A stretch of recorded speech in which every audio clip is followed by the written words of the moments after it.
تو ایک درویش نے لکھا تھا کہ اس سال میرے گاؤں کے میلے کی بھیڑ میں جو گم ہوا وہ ایک بھکارن کا لال تھا، ایک منگن والی دا پتر سی جڑی بیچاری کسی دی مدد نال گزارا کر دی سی۔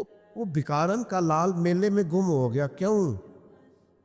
کہ وہ میلے میں آوازیں دیتا تھا زور زور سے، ہے کوئی مخلص، مجھے ایک مخلص بندہ چاہیے۔ وہ پڑ جاتی ہے بھائی کبھی کبھی مخلص، ایک مخلص کی لوٹ پڑ جاتی، ایک ہو بس ایک۔ جس دور میں بچے بھی باپ کی عزت اس لیے کرتے ہو اللہ ماشاءاللہ کہ باپ امیر ہے کہ نہیں، اس دور میں اللہ ماشاءاللہ سارے نہیں لیکن اکثر جگہوں پہ ایسا ہوتا ہے کہ ابا امیر ہے تو اس کی عزت بھی زیادہ، اور اگر کچھ کر نہیں سکا تو کہنے تسی ساڈے لئی کیتا کی ہے۔ او بھائی وہ بھکارن کا بچہ، غریبنی کا بچہ، شاعر کہتا وہ گلیوں میں شور ڈالتا تھا، ایک مخلص بندہ، ایک مخلص دوست، ایک مخلص سجن، بس زیادہ نہیں ایک مل جائے۔ اس کی طرف دیکھو، وہ کہتا ہے اس سال میرے گاؤں کے میلے کی بھیڑ میں جو گم ہوا وہ ایک بھکارن کا لال تھا۔ اس درویش کو تلاش تھی متاع خلوص کی، مخلوق چپ رہی کہ یہ مشکل سوال تھا۔ مال کماتے کماتے مقصد مال نہیں بنانا، دولت حاصل کرتے کرتے محبت دولت کی نہیں دل میں پیدا کرنی۔ بال بچے، گھر بار، مکان، اس کے پیچھے بھاگتے بھاگتے ایسا نہ ہو کہ پلٹ کر دیکھیں تو ہمارا بہت سا روحانی، فکری اور ذہنی نقصان ہو چکا ہو۔ بہت سارے لوگ ہم میں سے ایسے ہیں جو الحمدللہ مقصود نہیں دولت کو بناتے، جن کا مقصود رزق حلال ضرور ہے لیکن وہ اس کو اپنے ذہن پہ سوار نہیں کرتے، صرف دولت کی ہو کے زندہ نہیں ہے، وہ اللہ کے بندے بن کے زندہ ہے، رسول اللہ صلی اللہ علیہ وسلم کے غلام بن کے فخر محسوس کرتے۔ دولت کی طرف جتنی زیادہ ہماری توجہ ہو گئی ہے اور مال کی جانب جتنا زیادہ ہمارا ذہن ہو گیا، سارے رشتے مال میں تلنے لگ گئے، ہر چیز کو اسی عینک سے دیکھا جانے لگا ہے۔ اللہ تعالیٰ نے قرآن مجید میں ارشاد فرمایا کہ یا ایھا الذین آمنوا لا تلہکم اموالکم ولا اولادکم عن ذکر اللہ، اے ایمان والو تمہارا مال اور تمہاری اولاد تمہیں اللہ کے ذکر سے کہیں غافل نہ کر دے۔ اولاد بھی تمہاری ہے، مال بھی تمہارا ہی ہے، رہے گا بھی تمہارے پاس، لیکن اس کی موجودگی میں غافل نہ ہو جانا، غافلوں جیسی زندگی نہ بتانا۔ جو لوگ سڑک کو منزل بنا لیتے ہیں وہ رستے میں رہ جاتے ہیں۔ سڑک جو ہوتی ہے وہ راستہ ہوتی ہے، منزل نہیں ہوتی۔ یہ جو رزق ہے، دولت ہے، مال ہے، اولاد ہے، یہ تو سارا رستہ ہے اللہ کی طرف جانے کا، کہ تھوڑا سا رزق حلال کمائیں، کمر سیدھی ہو جائے اور پھر ہم اپنے رب کریم کی عبادت کریں۔ ہم رزق حلال کمائیں تاکہ ہم ہاتھ پھیلانے سے بچیں اور ہم اللہ کے بندوں کی ضروریات کا خیال کریں، دین کے کاموں میں اپنے آپ کو مشغول کریں، کچھ نہ کچھ اپنا حصہ پیش کریں۔ یہ مقصود تھا، یہ منزل نہیں، یہ تو صرف ایک رستہ تھا۔ ہم نے اب کیا کیا ہے کہ یہی چیز ہماری منزل بن کے رہ گئی ہے۔ رات پیسے گننا، سویرے اٹھ کے پھر گننا شروع کر دینا، پیسوں میں رشتوں کو تولنا، پیسے کے ساتھ ہی اپنے آپ کو ہر وقت لگائے رکھنا، الجھ کے رہ گئے ہیں لوگ، الجھ کے، اور پھر کوئی بندہ جیت نہیں رہا۔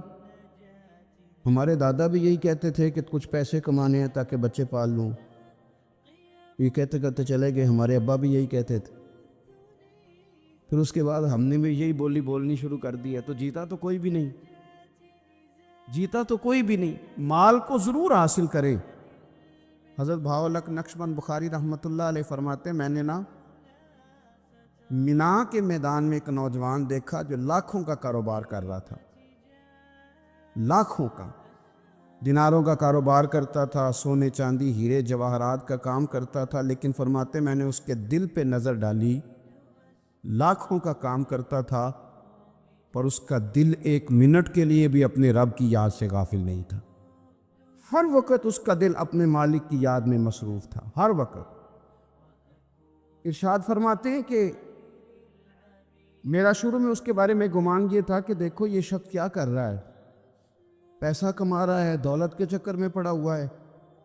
فرماتے ہیں کہ پھر میں نے ایک اور منظر دیکھا، ایک اور رنگ میں نے دیکھا کہ وہ کما رہا تھا، اور پھر اختتام حج پہ میں نے دیکھا کہ جو کمایا تھا سارا اللہ کے بندوں پہ خرچ کر رہا تھا۔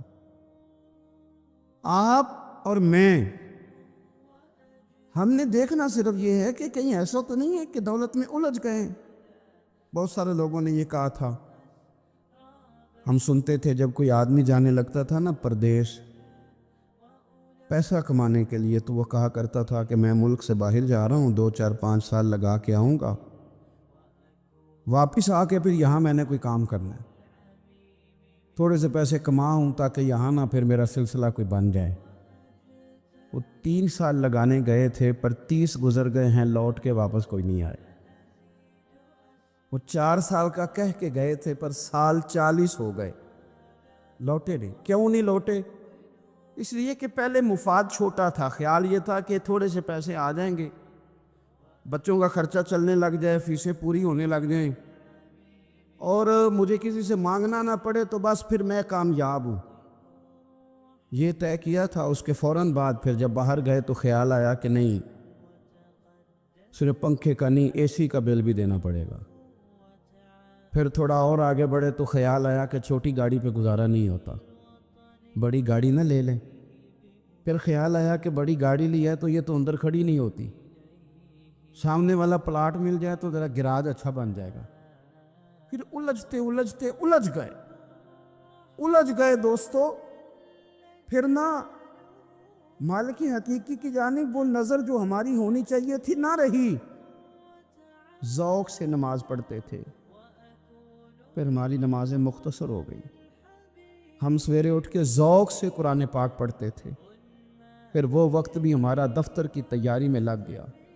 رات درود شریف پڑھتے تھے، لیکن وہ بھی سارا ہمارا حساب کتاب میں وقت گزر گیا۔ ہم نے یہ سمجھا ہی نہیں کہ دولت کارخانہ نہیں دیتا، دولت سیٹ صاحب نہیں دیتے، دولت آپ کو آپ کی فیکٹری نہیں دیتی، دینے والے تو رب کریم کی ذات ہے۔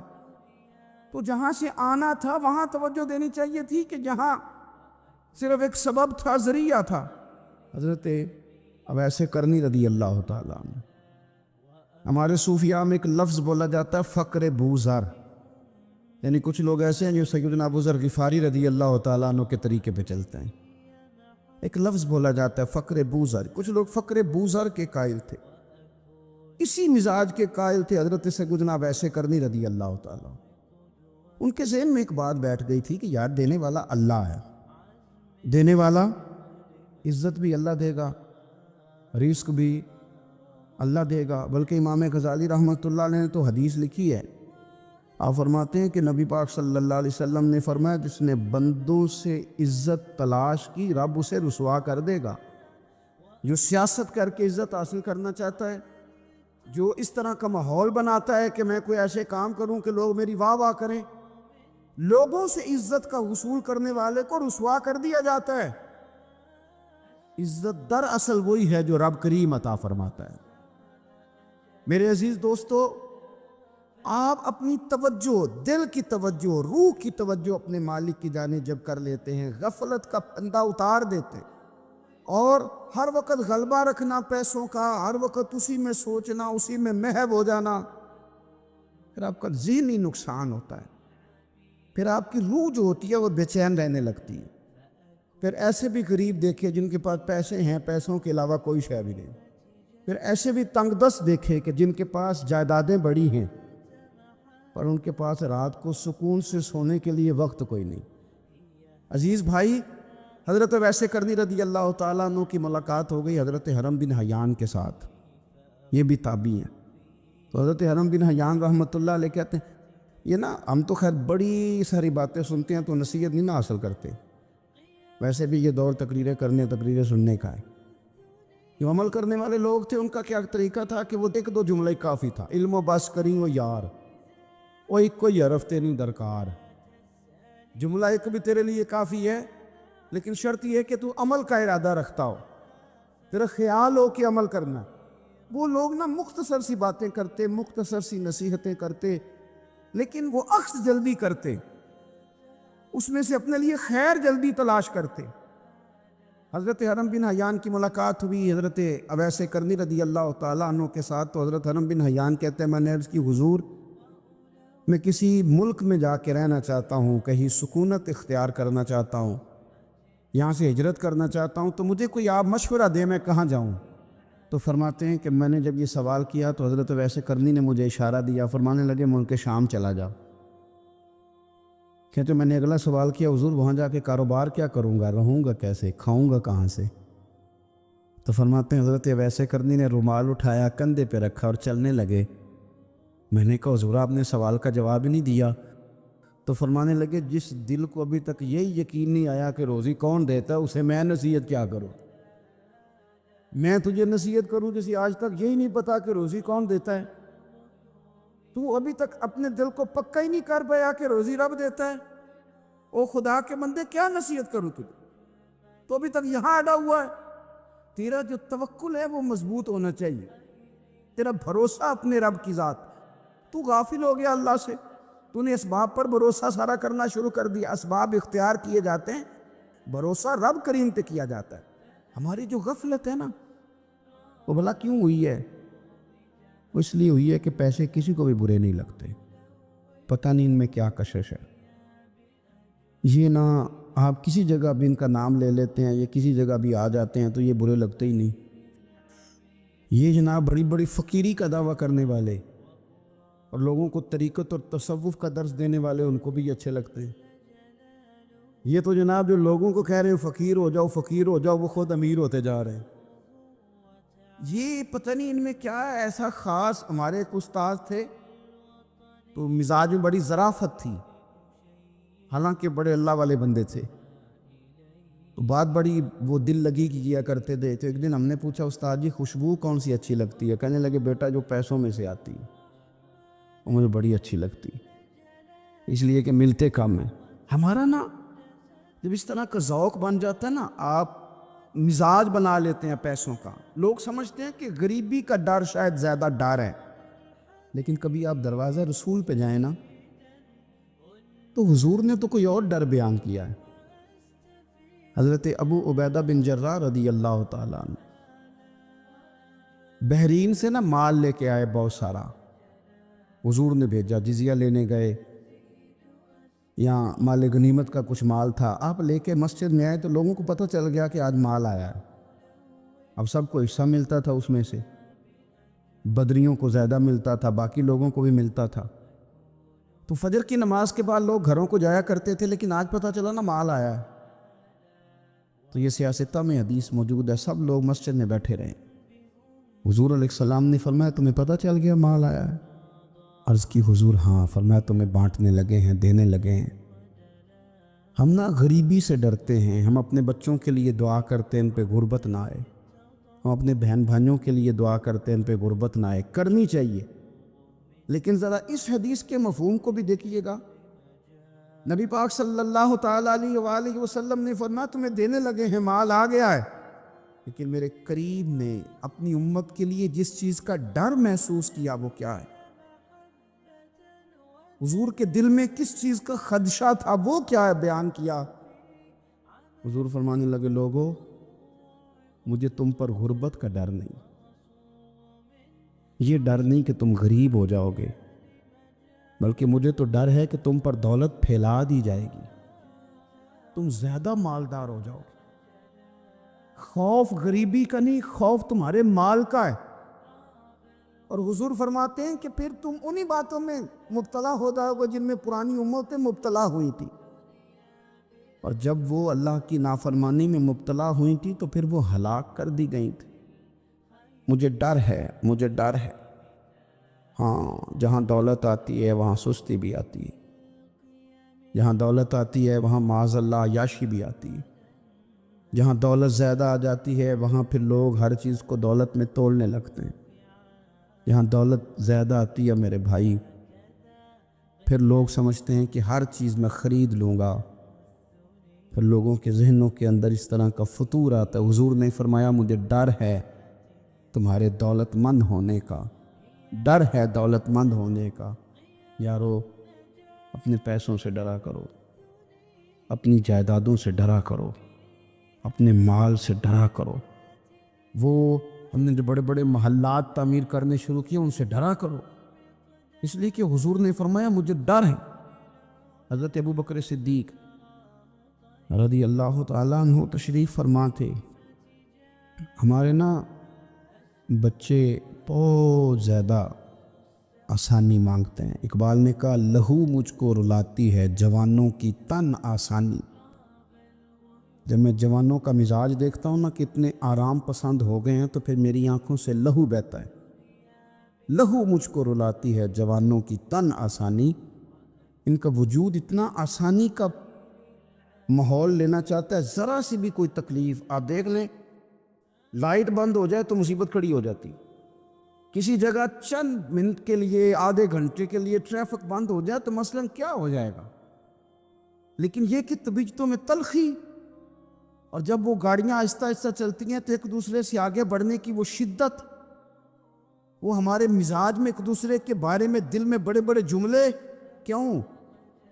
اس لیے کہ ہماری طبیعت آسانی پسند ہے، ذرا سی بھی کوئی رکاوٹ ہم نہیں برداشت کرتے، تھوڑی دیر کے لیے ٹھہرنا پڑ جائے ہمارے لیے بڑا مشکل کام ہے۔ آپ ہمیں ہماری مرضی کے خلاف کوئی بات کر دیں تو ہمیں بگڑا ہوا سمجھے، ہماری طبیعت میں وہ آسانی ہے۔ یہ آسانیاں انسان کو پھر بڑے بڑے کام نہیں کرنے دیتی، پھر انسان کمزور پڑ جاتا ہے، پھر وہ کوئی کسی انقلابی تحریک کا کبھی حصہ نہیں بن سکتا۔ اگر وہ بڑی صلاحیت بھی رکھتا ہو تو وہ زندگی میں کوئی کارنامہ سر انجام نہیں دے پاتا، کیونکہ طبیعت میں آسانی آ گئی، اس کا مزاج ہی نہیں۔ جس بندے کو گرمی زیادہ لگتی ہے وہ کیسے آگے بڑھے گا؟ یہ سیٹھوں کے بیٹے، مالداروں کے بیٹے، پیروں کے بیٹے، بڑے بڑے جناب مشائخ کے صاحبزادگان الا ماشاء اللہ، آگے نہ بڑھنے کی وجہ کیا ہے؟ صرف یہ ہے کہ طبیعت کا تقاضا یہ ہے کہ ایک آدمی نے رومال پکڑا ہے، دوسرے نے جوتا پکڑا ہے، تیسرا گاڑی کھول رہا ہے۔ جب آپ اس قدر زیادہ ان کو آسانیوں میں مبتلا کر دیتے ہیں، پھر ان کے لیے جہاد کرنا، میدان میں نکلنا ممکن نہیں رہتا، وہ عادی نہیں ہوتے۔ امام حسن اور امام حسین رضی اللہ تعالیٰ عنہما نے جہاد اس لیے کر لیا تھا، بچپن میں ہی 7-8 سال کی عمر تھی تو ماں 3 دن روزے رکھوایا کرتی تھی، وہ 3 دن روزے رکھتے تھے، اور افطار کا وقت آتا تھا تو جو کچھ پکا ہوتا تھا وہ بھی اٹھا کے غریب اور مسکین کو دے دیا کرتے تھے۔ تو یہ تو عادت تھی بچپن سے ہی۔ جس طرح حدیث پاک میں یہ فرمایا گیا کہ تم اتنی دیر تک مومن نہیں ہو سکتے جب تک ہر چیز سے بڑھ کر، ہر شخص سے بڑھ کر نبی پاک علیہ السلام سے پیار نہ کرو، اسی طرح قرآن مجید نے فرمایا کہ فلا و ربی کا، اے محبوب ہمیں آپ کے رب کی قسم، اے محبوب آپ کے رب کی قسم، لا یؤمنون حتی یحکموک فیما شجر بینہم، یہ اس وقت تک مومن نہیں ہو سکتے جب تک اپنے ہر معاملے میں آپ کو حاکم تسلیم نہ کر لیں۔ یہ آپ کو حاکم تسلیم کر لیں، ہر بات میں آپ کا حکم ماننے لگے تو آپ کا رب پھر ان کو مومن مانے گا۔ ہر معاملے میں، نماز پڑھنے میں بھی نبی پاک کا حکم ماننا ہے، اور شادی کرنے میں بھی نبی کریم کا حکم ماننا ہے، روزہ رکھنے میں بھی حضور کا حکم ماننا ہے، اور تجارت کرنے میں بھی نبی کریم علیہ السلام کا حکم ماننا۔ جس طرح ہم لوگوں نے نوافل پڑھنے میں، تلاوت کرنے میں رسول کریم علیہ السلام کی بات کو سننا ہے، اسی طرح ہم نے فیصلے کرنے میں، کچہری میں جانے میں، عدالت میں پہنچنے میں، وہاں بھی ہم نے نبی کریم صلی اللہ تعالیٰ علیہ وسلم کی بات پر ہی غور کرنا ہے، اور سرور کائنات علیہ السلام کو ہر معاملے میں از اول تاخر اپنا حاکم تسلیم کرنا۔ جب ہم اس مفہوم کو سادہ لفظوں میں لیتے ہیں کہ ہر معاملے میں حضور سید عالم صلی اللہ علیہ وسلم کا قول فیصل ہوگا، تو پھر ہم کہتے ہیں کہ دنیا میں جب نظام مصطفیٰ نافذ ہو، پھر حضور کا قول فیصل ہے۔ یعنی جس طرح حضور کی بات مسجد کے ممبر سے مانی جا رہی ہے، اسی طرح پارلیمنٹ میں بھی اسی طرح حضور کی بات کو تسلیم کیا ہے۔ جس طرح نبی پاک علیہ الصلوۃ والسلام کی بات کا نفاذ ہم نماز روزے کے معاملے میں غور سے سنتے ہیں، مسئلہ پوچھتے ہیں، باریک ہو کے چلتے ہیں، اسی طرح جب جج فیصلہ کرے تو پھر بھی اس نے رسول اللہ صلی اللہ علیہ وسلم کے دین کو ہی دیکھنا ہے۔ نظام مصطفیٰ صلی اللہ علیہ وسلم جب نافذ ہوگا، دنیا میں حضور کا قانون جب نافذ ہوگا تو پھر ٹھنڈی ہوا چلے گی۔ مسلمانوں کا یہ مسئلہ ہے کہ یہ نبی پاک سے پیار تو کرتے ہیں اور الحمدللہ بڑا کرتے ہیں، لیکن یہ پیار کو جہتوں اور سمتوں میں قید کرتے ہیں۔ یعنی مسجد میں آ کے درود شریف پڑھتے وقت اگر حضور کے غلام ہوتے ہیں تو فیصلہ کرتے وقت اور اپنے حق میں فیصلہ سنتے وقت اس وقت بھی ہمیں نبی پاک کا ہی غلام ہونا چاہیے۔ ہمیں ووٹ لیتے وقت بھی حضور کے غلام اور ووٹ دیتے وقت بھی نبی پاک صلی اللہ علیہ وسلم کے غلام۔ جب تک نظام نافذ نہیں ہوتا، نظام، یورپ کو آپ کی نماز سے تکلیف ہی کوئی نہیں تو نماز پڑھنے کے لیے مسجدیں بنانے کی اجازت دیتے ہیں، قرآن پاک جتنا مرضی آپ وہاں پڑھیں وہ اجازت دیتے ہیں، آپ زکاتیں دیں جتنی مرضی، وہاں سے لوگ چندے اکٹھے کر کے یہاں نہیں لے آتے، کریں جو مرضی۔ ان کو آپ کی نہ نماز سے پریشانی ہے، نہ مسئلہ زکوٰۃ سے پریشانی ہے، نہ صوم و صلات سے مسئلہ ہے۔ ان کو تو مسئلہ یہ ہے کہ کچہری میں کہیں نبی پاک کا دین نہ آ جائے، ان کو تو مسئلہ یہ ہے کہ کہیں پارلیمنٹ میں حضور کا دین نہ آ جائے۔ دو قومی نظریے کیا ہیں اور نظریہ پاکستان کیا ہے جس کی بنیاد پر پاکستان بنا؟ بڑے ٹھنڈے دل سے میری بات کو سمجھیے گا۔ پاکستان اگر اچھی سڑکوں کے لیے، ترقی کرنے کے لیے بنا تھا تو یہ ترقی ہندوستان میں رہ کے بھی ہو سکتی تھی۔ انڈیا والے کہتے ہیں کہ ہم نے ترقی نہیں کرنی، کچی سڑکوں پہ چلنا ہے، ہم نے ٹیکنالوجی نہیں بنائی، یہ کام وہاں بھی ہو سکتا تھا۔ اگر آپ یہ کہیں کہ پاکستان جمہوریت کی مضبوطی کے لیے بنایا تھا کہ ڈکٹیٹر کوئی نہیں آئے گا، صرف جمہوری قوتیں کام کریں گی، تو جمہوریت میں تو انڈیا بظاہر آگے نکل گیا ہے، ان کی جمہوریت تو زیادہ اچھی نظر آتی ہے، کبھی ڈکٹیٹر نہیں آیا۔ آپ نے پاکستان کیوں بنایا؟ اگر آپ نے یہی کام کرنے تھے، فحاشی اور یانی اور جو مرضی جس کے من میں آئے کرے اور کوئی فرق نہ ہو یہاں کے اور وہاں کے کلچر میں، رشوت خوری، بھتہ خوری اور ناجائز فروشی، سارے کام اگر ہونے تھے تو یہ کام وہاں بھی ہوتے۔ پاکستان کیوں بنا؟ کیوں اتنی ساری 40,000 لوگوں نے اپنی جانوں کی قربانیاں دیں؟ دنیا کی سب سے بڑی ہجرت ہوئی ہے، سب سے بڑی، جب پاکستان بنا۔ یہ سب سے بڑی ہجرت تھی، اتنی بڑی ہجرت ہی کبھی نہیں ہوئی۔ کیوں اتنا کچھ ہوا؟ وہ اس لیے ہوا کہ ہمیں بتایا گیا تھا کہ وہاں نہ سوشلزم، نہ وہاں خالی جمہوریت کا راگ الاپا جائے گا، بلکہ ایک بلند نعرہ لگایا گیا تھا۔ نعرہ کیا تھا؟ پاکستان کا مطلب کیا؟ پاکستان کا مطلب کیا؟ لا الہ الا اللہ محمد رسول اللہ صلی اللہ علیہ۔ یہ عنوان بنایا گیا۔ غریب آدمی کو بتایا گیا کہ جب پاکستان بنے گا تو وہاں حضور کا نظام نافذ ہوگا، جاگیردار کی اور غریب کی تفریق ختم ہوگی۔ جس طرح امیر کے بچے کو کالج میں داخلہ ملے گا، غریب کے بچے کو بھی ملے گا۔ وہاں بتایا گیا کہ لوگ وہاں ہر لحاظ سے اپنے آپ کو برابر سمجھیں گے۔ وہاں وہی بات ہوگی جو جناب صدیق اکبر کرتے تھے، وہاں وہی جملے دہرائے جائیں گے جو حضرت عمر فرماتے تھے، وہاں اسی طرح غریب پر سخاوت کی جائے گی، اسے دیا جائے گا جس طرح حضرت عثمان غنی کرتے تھے۔ وہاں اسی طرح فقر کا دور دورہ ہوگا، سادگی کا حسن ہوگا، اپنائیت کا نور ہوگا جو مولا علی شیر خدا نے عطا فرمایا تھا۔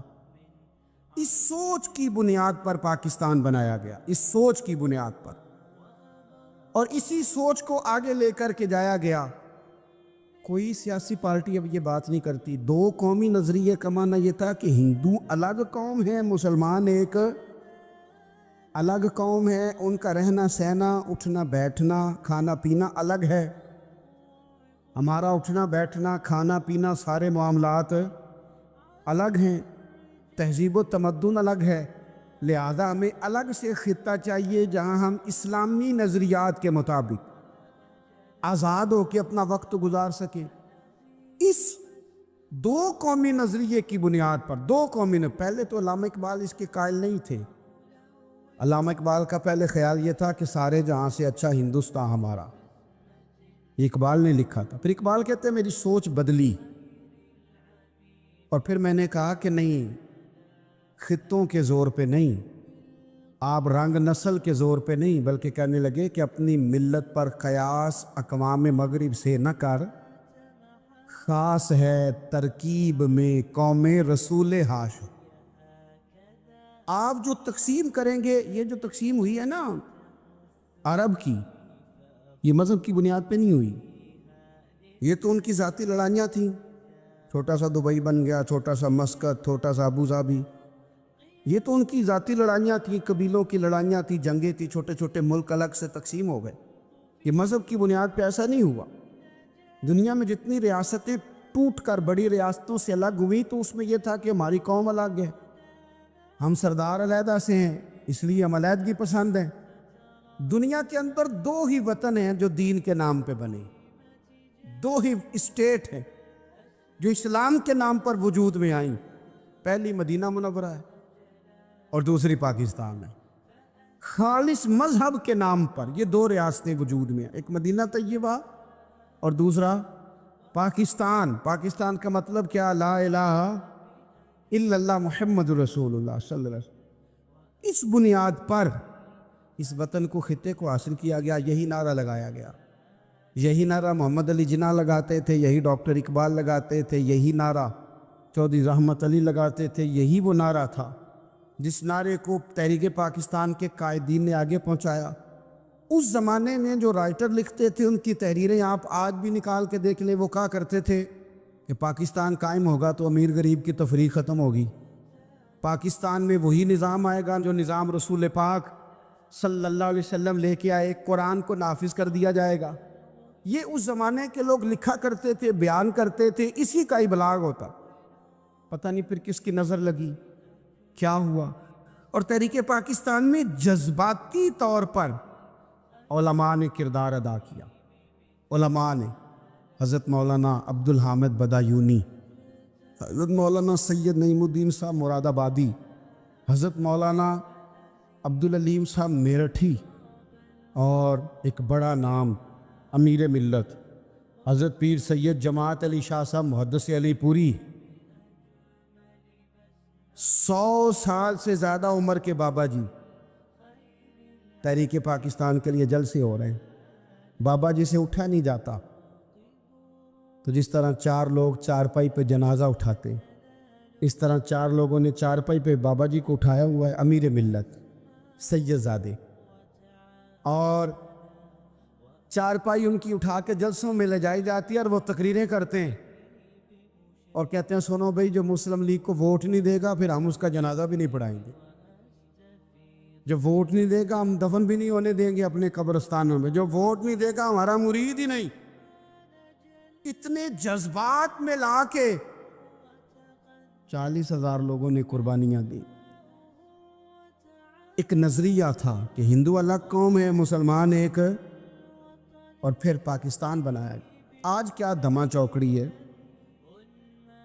کیا ذاتوں پاتوں کی بنیاد پر؟ یہ تو ہندوؤں کا طریقہ تھا کہ وہ ذاتیں پاتیں گنتے تھے کہ یہ برہمن ہے، یہ شوتری ہے، یہ کھتری ہے، یہ فلانا ہے، یہ ہمارے گھر نہیں آ سکتا، یہ نیچ ہے۔ اور اگر آج اس ملک میں بھی الیکشن ذات کی بنیاد پہ لڑا جائے، اور یہاں بھی صرف اس لیے سپورٹ کیا جائے کہ یہ میری برادری کا ہے، صرف اس لیے سپورٹ کیا جائے کہ میرا قبیلہ ہے، پہلے دیکھا جائے کہ یہاں کون سی برادری مضبوط ہے تو اس کینڈیڈیٹ کو ٹکٹ دیا جائے، تو پھر کیا آپ نے وطن بنا کے کیا کمال کیا؟ تو اس کا ایک نظریہ ہے۔ کیا نظریہ ہے؟ کہ مسلمانوں کا رہنا، اٹھنا، بیٹھنا، کھانا پینا الگ ہے۔ دیکھو ایک سادی سی بات ہے، یا آپ نے داڑھی رکھنی ہے، مونچھیں رکھنی ہے، تو اس پر بھی نبی پاک صلی اللہ علیہ وسلم نے کہا کہ الگ سے تمہاری شناخت ہونی چاہیے، الگ سے۔ فرمایا تم نے یہودی چونکہ مونچھیں بڑی رکھتے تھے، فرمایا تم نے داڑیاں بڑی کرنی ہیں، مونچھیں پست رکھنی ہیں، یہودیوں کی مخالفت کرنی ہے۔ یہ لفظ ہیں حدیث میں ساتھ۔ سادی سی بات ہے نا، پگڑی باندھنی ہے، باندھ لے کوئی آدمی۔ ہمارے پنجاب میں لوگ پگڑی بھی کہہ دیتے ہیں، صافہ بھی کہہ دیتے ہیں، کلا بھی کہہ دیتے ہیں، جو جس کے من میں آیا۔ لیکن حضور نے تاکید لگائی، فرمائے خاص ہے یہ بھی، یہ اسلام کا کلچر ہے، کلچر الگ سے ہے۔ فرمایا یہودی بغیر ٹوپی کے سر پہ پگڑی باندھتا ہے، تم نے پہلے ٹوپی پہننی ہے پھر پگڑی باندھنی، یہودی کی مخالفت کرنی۔ یہ الگ کلچر ہے، الگ تہذیب ہے مسلمانوں کی، خاص ہے ترکیب میں قوم رسول ہاشمی۔ آپ کی عدالت میں وہ والا نظام نہیں ہوگا جو امریکہ میں ہے، آپ کی عدالت میں وہ والا نظام نہیں ہوگا جو برطانیہ میں ہے، آپ کے پارلیمنٹ میں وہ نظام نہیں چلے گا جو یورپ کا، برطانیہ کا، فلانے کا فلانے کا ہے۔ آپ کی پارلیمنٹ میں، آپ کی عدلیہ میں وہ نظام چلے گا جو قرآن کا ہے اور رسول اللہ کے فرمان کا ہے۔ یہ نظریہ تھا، نظریہ۔ اب اس نظریے کی لوگ بات ہی نہیں کرتے، عوام بھی نہیں کرتی، بالکل نہیں۔ میں بڑی دیر سے رونا رو رہا ہوں، بہت سارے بڑی بڑی گدیوں کے پیر بھی نہیں کرتے۔ ان کو پتہ ہے کہ اگر نظام مصطفیٰ نافذ ہوتا ہے تو مجھے بھی بتانا پڑے گا کہ 80 مربع کہاں سے آئے، مجھے بھی بتانا پڑے گا کہ یہ جو میں 1.25 کروڑ کی کار میں، گاڑی میں گھومتا ہوں تو یہ کہاں سے آئی، حساب دینا پڑے گا۔ اور پھر جب پاکستان بن گیا، قربانیوں کے بعد بنا، آپ نے ناراض نہیں ہونا، میرا مہاجر فیملی سے تعلق ہے، جو عزیز رشتہ دار قریبی یہاں رہتے تھے نا مقامی، وہ تو مہاجروں میں رشتہ داری نہیں کرتے تھے۔ صحیح کہہ رہا ہوں؟ کہتے ہیں مہاجر ہے، اچھا جی غیر مسلم ہے، جگہ نہیں دیتے تھے رہنے کو۔ میں کیسے آپ کو بات بتاؤں؟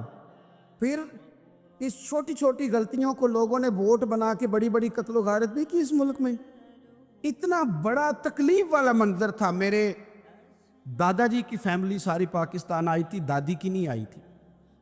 97 میں میری دادی کا انتقال ہوا، وہ آخری دن تک رویا کرتی تھی، ایسے جی پتر پتہ نہیں میرے پرا ہیں ان کے فوت ہو گئے، پتہ نہیں میرا کچھ چچا ہے کہ سارے چلے گئے۔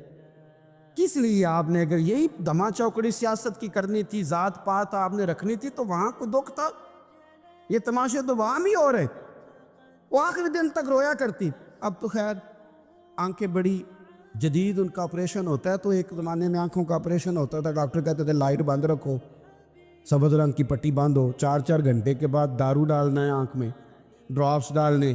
میں 4 گھنٹے کے بعد ان کی آنکھوں میں ڈراپس ڈالنے جاتا تھا تو کبھی کبھی مجھے بٹھا لیتی تھی، تو کہتی تھی کہ پتہ نہیں کوئی بچا ہے کہ نہیں بچا، پتہ نہیں اب کوئی ہے کہ نہیں، پتہ نہیں کوئی ان میں سے ہوگا کہ نہیں، پتہ نہیں بدل دساں ساڑھے پنڈ کس طرح دا ہوں، دس میں تمہیں بتاؤں فلانی چیز۔ پھر جناح نے اعلان کیا تھا کہ ملک بن گیا، کہتی تھی ہم نے بڑا کہا اپنے رشتہ داروں سے کہ چلیں، پر وہ کہتے تھے یہ تو تھوڑے دنوں کی بات ہے، سب نے واپس آ جانا ہے۔ میں نے 2 دفعہ یہ ماحول دیکھا ہے، اٹاری اسٹیشن پہ، واگا بارڈر پہ، ایئرپورٹوں پہ، ایک بھائی ادھر ہے ایک ادھر ہے، اس طرح تڑپ کے روتے ہیں جب لوگ انڈیا پاکستان آتے جاتے ہیں۔ کیوں آپ نے یہ سارا کچھ کیا؟ صرف ایک نعرہ تھا کہ پاکستان کا مطلب کیا، لا الہ الا اللہ محمد الرسول اللہ۔ صرف ایک نعرہ تھا کہ یہاں ہم حضور کا دین لے کے آئیں گے، وہ دین تم لائے نہیں، انہیں نوابوں، وڈیروں، چودھریوں کے ذمے تم نے کام لگا دیا۔ اپنے ملک میں حضور کے نظام کے لیے جد و جہد کریں، یہ بنا ہی نبی پاک کے نظام کے لیے، اس کا کوئی دوسرا حل ہو سکتا؟ کوئی حل نہیں۔